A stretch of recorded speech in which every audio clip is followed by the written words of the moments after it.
Iran पर हमले के बाद एंट्री अमेरिका ग्रुप लगातार रणनीति बना रहा है और इसमें किम जोंग की भी एंट्री हो गई है।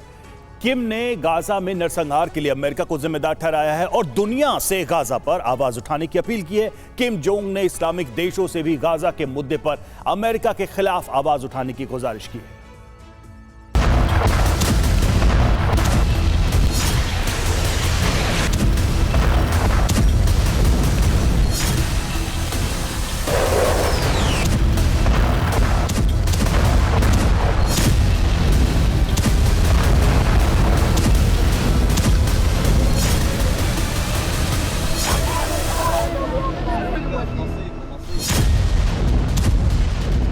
गाजा के इन धमाकों ने किम जोंग को गुस्से से भर दिया है। अमेरिका की शह पर इजरायल के इन हमलों के खिलाफ अब किम जोंग ने विरोध का आगाज कर दिया है। ईरान पर इजरायली हमले को गलत ठहराने के साथ ही किम जोंग ने अब गाजा के मुद्दे पर भी इजरायल को टारगेट पर लिया है।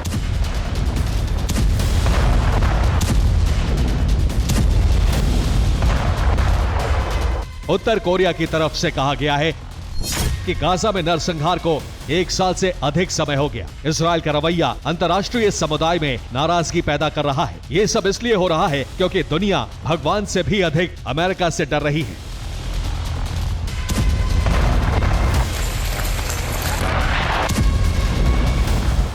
सिर्फ इजरायल नहीं, किम ने अमेरिका को भी गाजा में नरसंहार का जिम्मेदार ठहराया है और दुनिया की चुप्पी पर सवाल उठाया है।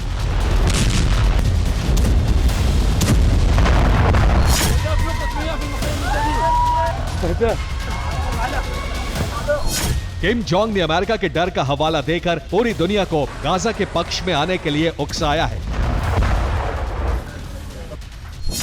किम जोंग ने इस्लामिक देशों पर सवाल उठाया है। गाजा पर इस्लामिक देशों की खामोशी क्यों है? किम ने कहा है, इस्लामिक देशों में गाजा पर बयान देने की हिम्मत नहीं है।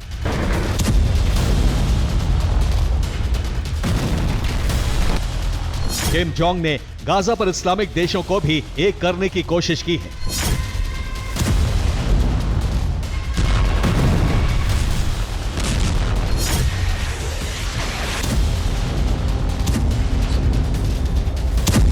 माना जा रहा है कि अमेरिका के ईरान पर हमले के बाद से ही एंटी अमेरिका ग्रुप कई तरह की प्लानिंग कर रहा है।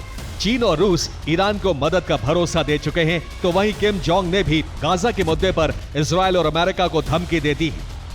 किम गाजा के मुद्दे पर अमेरिका के खिलाफ माहौल तैयार करने की कोशिश में है। चीन रूस भी अमेरिका के खिलाफ गठबंधन को बढ़ाने में जुटे हैं। इजरायल को मोहरा बनाकर अमेरिका के फैसलों पर सवाल उठाने की तैयारी की गई है। किम जोंग अमेरिका को चुनौती देने का कोई मौका छोड़ना नहीं चाहता।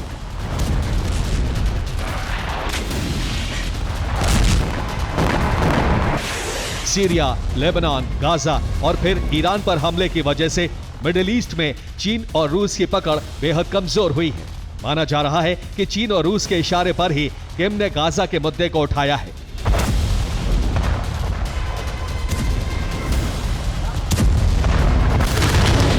अब तक किम जोंग साउथ कोरिया और जापान तक मुद्दों पर ही सीमित रहता था, लेकिन अचानक गाजा में नरसंहार और मानवता का हवाला देकर नॉर्थ कोरिया ने नई कूटनीतिक जंग की शुरुआत कर दी है।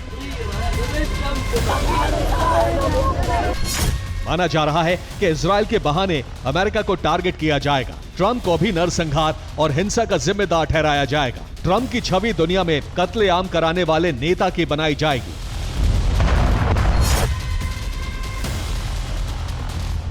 पुतिन, जिनपिंग और किम तीनों मिलकर दुनिया में ट्रंप के खिलाफ खास मिशन की शुरुआत कर सकते हैं, ताकि अमेरिका पर दबाव बने और अमेरिका रूस और ईरान के खिलाफ बड़े फैसले ना ले सके। Bureau report, TV9 Bharatvarsh.